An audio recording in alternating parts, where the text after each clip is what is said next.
everyone, it's Maddie from Temple of Geek, and I am here talking about crazy bitches. How are you guys today? Oh, good, great. Now that I've woken up, hello? Oh, yeah. I'm glad to be here, and I'm happy to be a crazy bitches. Alrighty, so can you guys tell us your name and like what you guys each do on the show? I'm Jane Clark, and I'm the writer, director, producer, editor, and occasional craft service. But no, yeah, I'm the creator, I guess. The jack of all trades. Yeah. Hi, I'm Karl Landler, and I spent my time on the set eating food, drinking coffee, and when they call me, sometimes acting a little bit. And I'm playing Louis, the bartender. Very nice, thank you. Jane, can you tell us a little bit about season 1? Okay, season 1 and each season's set in a different location and with some different actors and some different characters. But season 1 is set up on a large animal rescue farm, ranch. And it's about a group of sorority sisters who reunite after a long period of time to celebrate one of their birthdays. And they go to this getaway ranch, this remote ranch, and they misbehave, and one by one they're killed by their own vanity. Oh my goodness, that's that sounds intense. My goodness. All right. It's a comedy. They make you laugh. Okay, perfect. And what can we expect from season 2? Season 2 is set at a spa, and so it approaches the same. The girls in season 1 all had a vanity, and they also had an insecurity. That the one fed on the other. And in season 2, each of the person's vanity is also their insecurity. And so these girls go to the spa to sort of, it's supposed to be a wellness spa where they get centered and learn meditation, but they're really just, a lot of them are just looking to get laid and get drunk and drink cocktails and bitch at each other. So, and then there is somebody who does not like that behavior as well. So you'll get a lot of people dying, people having sex. Not in the same time. Not at the same time. Huh? Not Okay. yet. Okay, Not good. yet. That'll be season 3. Yeah. I'm gonna definitely incorporate that. Thank you, Karl. That was Thank important. you, I appreciate it. All right, I love it. Oh, so we get a glimpse into season 3 too. All right. So where did the inspiration from this show come from?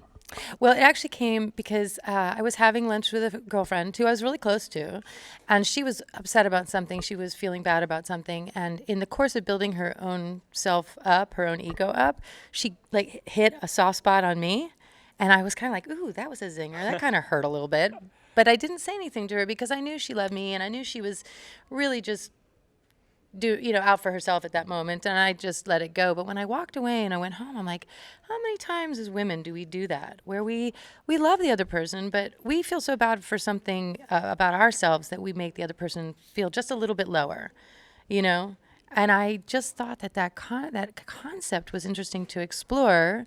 And so it started me on this sort of adventure of, well, how will I talk about that issue, about how we treat each other? And it seemed like a boring movie to make if you were making it as a drama.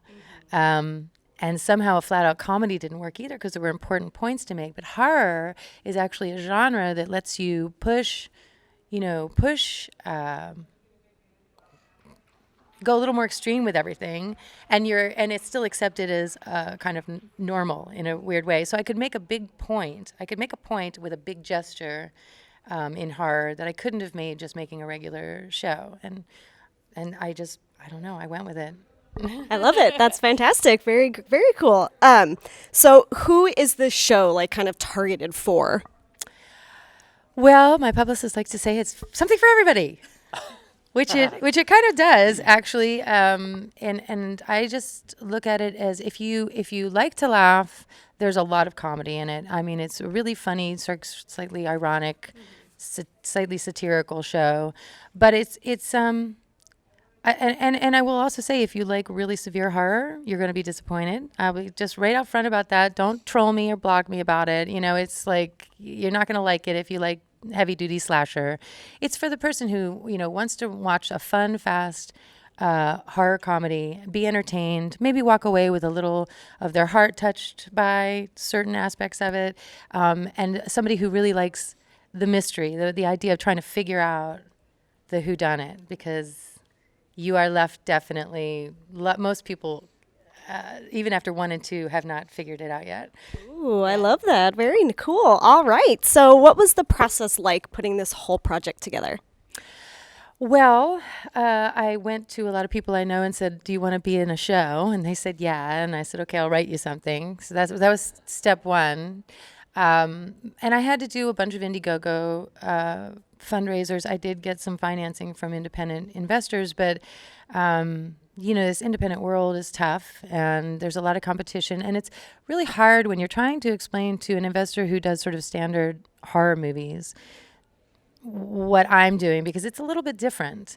And, people get comfortable with the formulas and they really want to invest in the formula because the formula feels like a tried and true and it's a safe avenue to go down.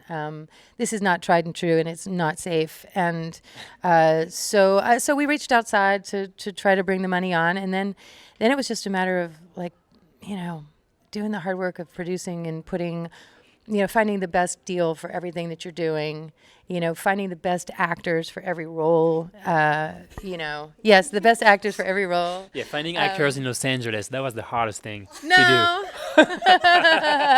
Finding good actors in Los Angeles. Oh, okay. I said good. There's a difference, and who are right for it. And I am also the kind of person that I like to work with people I really like. It's hard when you're on the set. It's, you're doing 12-hour days, and I do keep it to 12 because I also think it's wrong to push your crew, to do these 14-hour days. It's just not healthy for anybody. So we do 11 plus lunch, and but you are crunched together for a long period of time. And if you don't like each other, it can really, really be an uncomfortable experience. So I always look for people to be in the show and actually to work on the show that I've either worked with before, because I know that we'll have a good time, or I've spent some time with them. I always spend time with people before I work with them, just to say, okay, yeah, we actually like each other. We're going to have fun together. I mean, Karl actually was somebody who I was introduced to on another project I have, and that's still in, the dead zone. But but at the time, I was going to hire him for like a really mean role, because he Which said, I still want to do. It's a great part. right. Well, yeah, he played Don't a lot fire of me now because I'm funny. He said, no, I know, I'm sorry, I don't want to ruin your reputation. But he sent me this reel that was like mean. It was like everything he did was like, he was a bad guy. And I was like, oh, I don't know what to do with you. And I had this one little role, and so I was like, okay, if we ever get it made, you can have it. But I lost my French guy. I wrote it for a French guy, this role in Crazy Bitches, and he couldn't make it because he was shooting something in France. And I walked into a party, and Karl was sitting there. I'm like, Karl, you're French. Obviously, a little bit. Just a little on the side. Yeah, and I was like, hey, what are you doing in a couple of weeks? And he's like, well, I don't know. What do you have? And I said, all right, so here, I'll send you the script, and if you like it, let's make it happen. Yeah. I took a little bit of a chance, but I felt like because I had spent a little bit of time with him, I knew his heart and his energy was, he's funny, and he has this very sweet heart, and I thought both of those things would show up on screen, which they did. Yeah. Hopefully. Yeah. All right. Very cool. All right. Thank you. So, Karl, what was your favorite part about the whole process? That was first to discover the character. That was great because he was it's a womanizer, but he has a big heart. So that was to approach that part, like having fun with my partners, with on many scenes, different partners, a jacuzzi, a bed, wherever you can imagine. But that was great. But to do it with a lot of candor and honesty. So to approach that part was to be very honest, to be fragile, candid, being on uncharted territory, but not physically, but emotionally.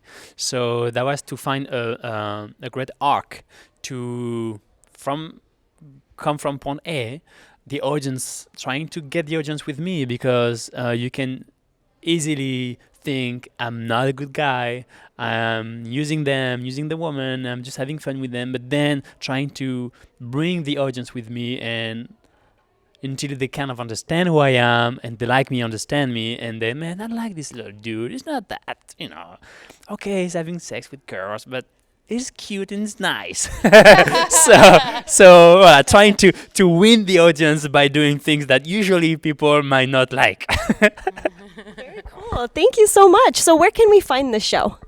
It's on iTunes, Google Play, and Vimeo. And if you want to find the links easily, you can go to crazybitchesdigital.tv, which is the landing page for it, and it has all the links that you might need. And you can also, if you want to just check it out, you can see season 1, episode 1, and season 2, episode 2. Season 1, episode 1, and season 2, episode 1 for free. So you can just check it out and see if it actually resonates with you. And the trailers are all there and everything too. Yeah. Perfect. Thank you. Well, it was great to meet you. Thank you guys for your time. I look forward to watching this. Good. Thank you so much. Thanks, Maddie. What are your thoughts? Let us know in the comments below. Thanks for watching, and please hit that like and subscribe button to help support our channel. If you like social media, we are posting stuff constantly on Facebook, Twitter, and Instagram. Find us by using the handle Temple of Geek. Also, please visit our website, templeofgeek.com, where you'll find all sorts of content that digs deep into the world of geek. Thanks for watching.